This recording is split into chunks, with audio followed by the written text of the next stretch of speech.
Sige bro, sugod na. Alright.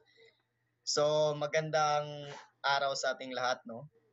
Ako nga pala si Ginoong Richard B. Danieles at ang kasamahan ko ngayon na mag-uulat para sa araw na ito ay sina Graciel Dinopol at Robertson Balanay. At ang aming iuulat ay tungkol sa pagsulat ng mananaliksik at presentasyon ng natuklasan.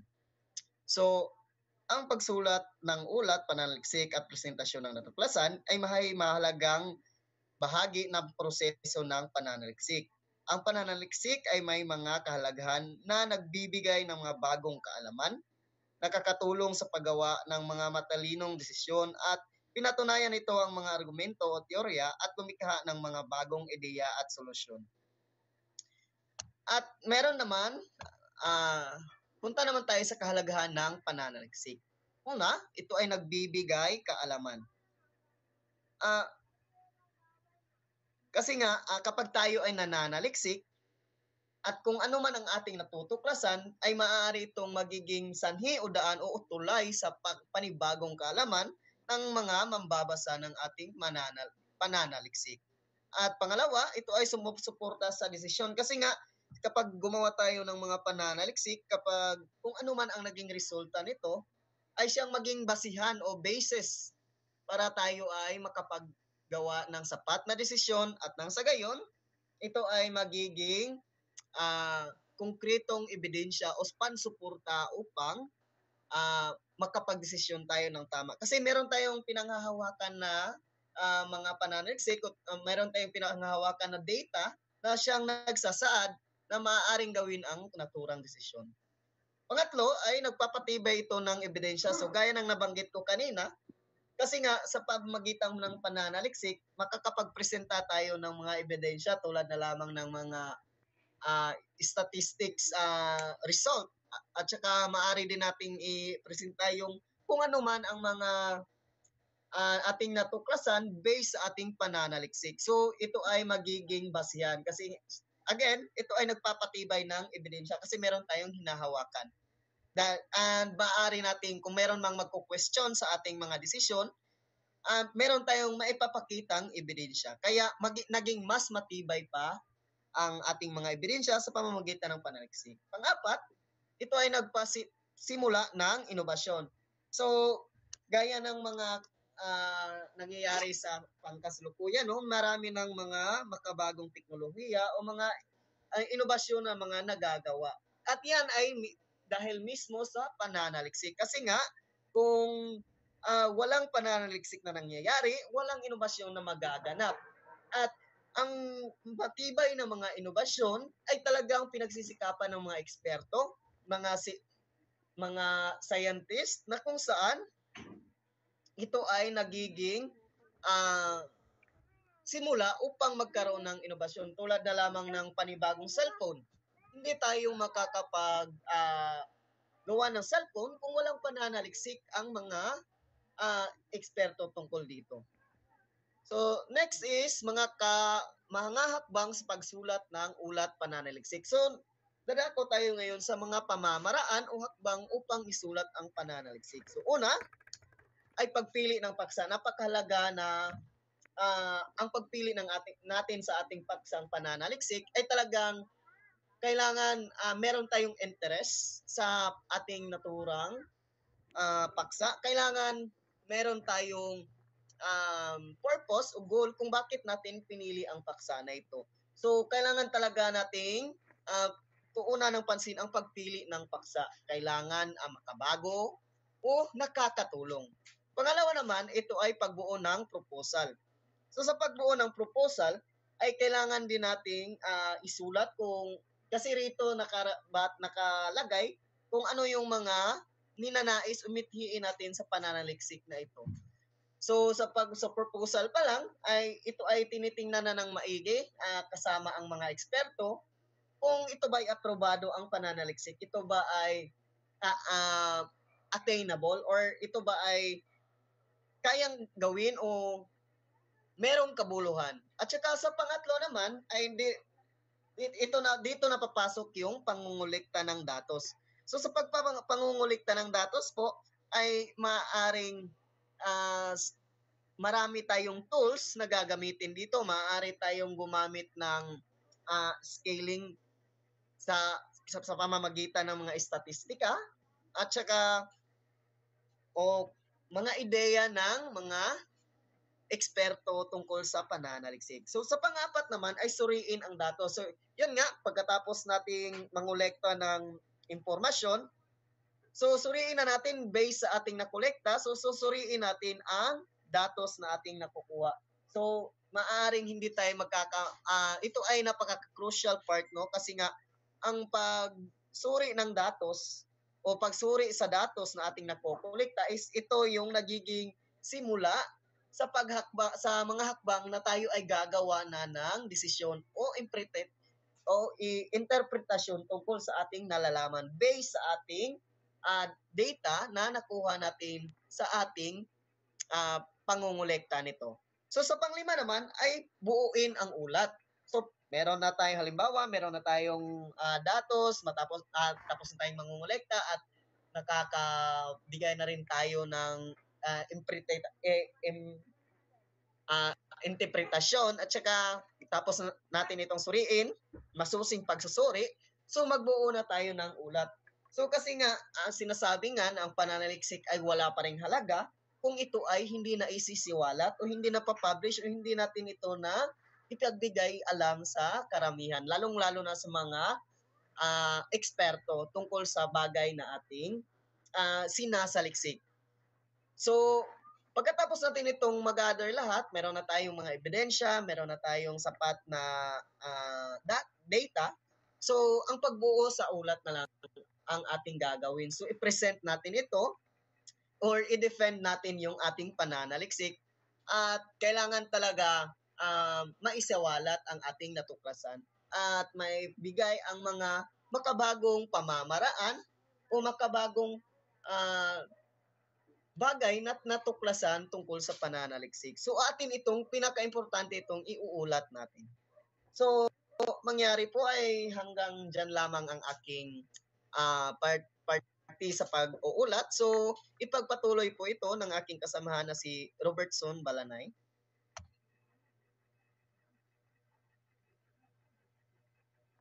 Okay, magandang umaga po sa lahat. So, ang ipagpapatuloy ko po ang struktura ng ulat pananaliksik. So, nandito po yung tatlo, pamagat, abstract, at introduction. So, sa pamagat, kinakailangan na malinaw at tumpak na paglalarawan, dapat na maging tiyak ang paglalarawan ng pamagat sa kalikasan ng pangunahing paksa ng pag-aaral. Higit na mainam na ang pamagat ay nasa anyong declarative at hindi sa anyong patanong.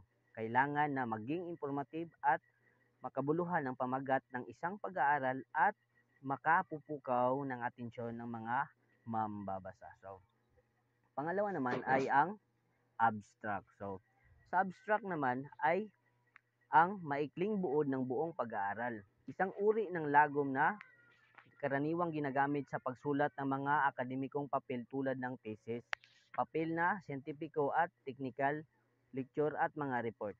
So, dito sa abstract ay may tinatawag tayong informative abstract. Ito ay kadalasang ginagamit natin sa ating pananaliksik, no? So, sa academic. At sa informative abstract naman ay may 5 bahagi. Ito po yung main points at background, findings, conclusion, at recommendation. So, sa unang paragraph ay may tinatawag tayong GVST. So, general objective, ang focus ng study, mga variables, setting, time frame, school year ba or school year. At sa pangalawang paragraph naman ay may tinatawag tayong SOP, ang standard operating procedure.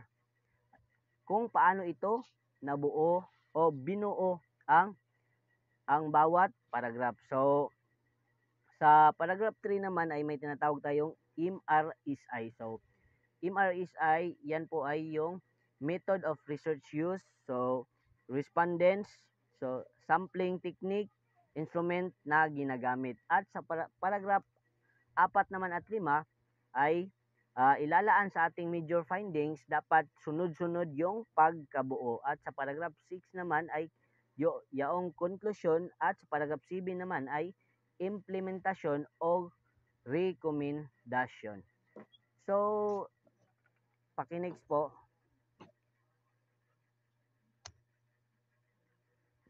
So, sa istruktura ng ulat naman sa pananaliksik, ikalawang bahagi ay mayroong metodolohiya, resulta, at diskusyon. So, sa metodolohiya naman ay ito ay paglalarawan ng disenyo at pamamaraan. So, kung ito ba ay kwantitatibong pamamaraan na may deskriptibong uri ng pananaliksik, o ano ang mga instrumentong ginagamit upang malikom ang mga datos. So, sa resulta, syempre, ipakita ang mga natuklasan. So, batay sa mga datos na nakalap at kung ano yung resulta. So, sa pananaliksik. So, at pangatlo ay yung diskusyon. So, sa diskusyon naman ay ipaliwanag ang kahulugan ng resulta. So, pakinext, sir. At dito naman tayo sa conclusion at recommendation. So, may introduction pa dito. Introduction. So, ang introduction ay pangkalahatang ideya at layunin ng pag-aaral. So, or dito nakapaloob ang kaligiran ng pag-aaral. So, hindi na bago sa atin yung introduction, no? So, sa introduction naman ay may tatlong bahagi, yung topical background o topic. So, nakabatay sa research title, background o information, may legal basis ba o relevant ba yung researches. So, dapat may kaugnayan sa inyong paksa ang inilagay mong research.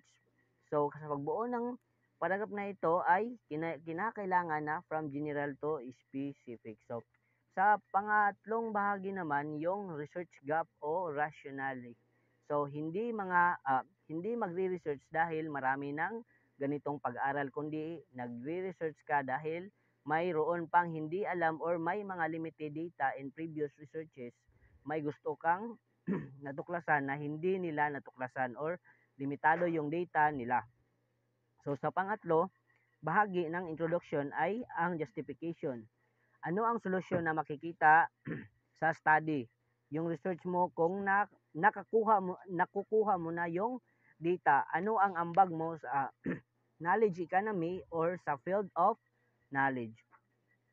So, dadako na tayo sa conclusion. So, dito sa conclusion, dito ay dapat na nakabatay sa mga natuklasan sa pananaliksik, may makabuluhang pagkakaiba ba ang demographic kong profile ng kasarian, estadong sibil at mga natuklasan ng resulta. So, at sa rekomendasyon naman ay yon, dito magre-rekomenda kung ano ang dapat gawin ng pamahalaan sa mga kababatang mababa ang antas formal na salitaan sa wastong gamit ng maikling titik. So, yan po ay halimbawa lamang po kung ang iyong paksa ay nakabatay sa wika.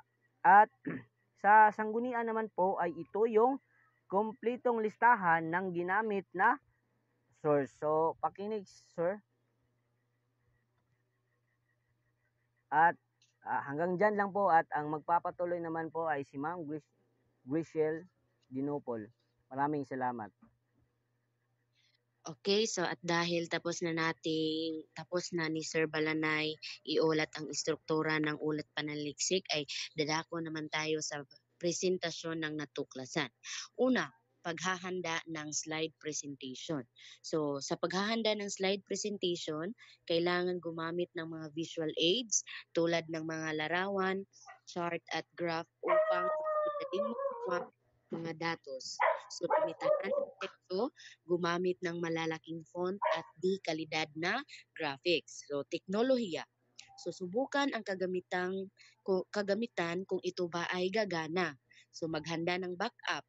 Gumamit ng remote clicker. So, kinakailangan na mayroon kang plan B kung sakaling kapag magpresenta ka ng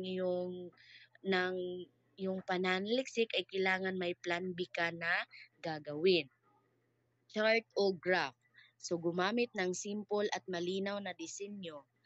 Kinakailangan na label lahat ng access. So iwasan ang kalat. Sunod ay pagpaplano ng nilalaman ng presentasyon. So i-structure ang presentasyon sa paraang madaling sundan. Halimbawa, introduction, metodolohiya, resulta, diskusyon at konklusyon. Pagsasanay sa pagsasalita. So mag-practice upang maging komportable sa pag-deliver ng presentasyon. Iwasan ang pagbasa mula sa slide at makipag-ugnayan sa audience. Pag-control sa oras. Siguraduhin ang bawat bahagi ng presentasyon ay may tamang oras upang hindi magmukhang minamadali o mahirap sundan. At ang panghuli naman ay paghahanda para sa Q&A. So maghanda sa mga posibleng tanong mula sa audience. Alamin ang aspeto ng iyong pananaliksik na maaring magdulot ng interes o katanungan. Paki-next, sir. Okay, mga karagdagang tips. So una, pagkilala sa mga pinagkukunan o sanggunian. So kinakailangan na laging banggitin ang mga sanggunian upang bigyan ng kredibilidad ang iyong ulat at iwasan ang plagiarism. Pangalawa, pag-iwas sa pagkopya. Iwasan ang paggamit ng material na hindi mo nauunawaan o hindi mo matutukoy ang pinagkukunan. At ang panghuli ay pagsunod sa format. Kapag sinasabi nating pagsunod sa format, sundin ang mga pamantayan sa pagsulat tulad ng IMRAD. So ano ba ang IMRAD? Ito ay tumutukoy sa introduction, methods, results, and discussion upang mapadali ang pag-unawa ng mga mambabasa. At yun lamang po ang aming ulat tungkol sa At yun lamang po ang aming ulat. Maraming salamat. Bay, okay na bay? Nakuha na to bay? Okay na bay. Post na ako, ay save na ako ni. Sige bay, sige bay.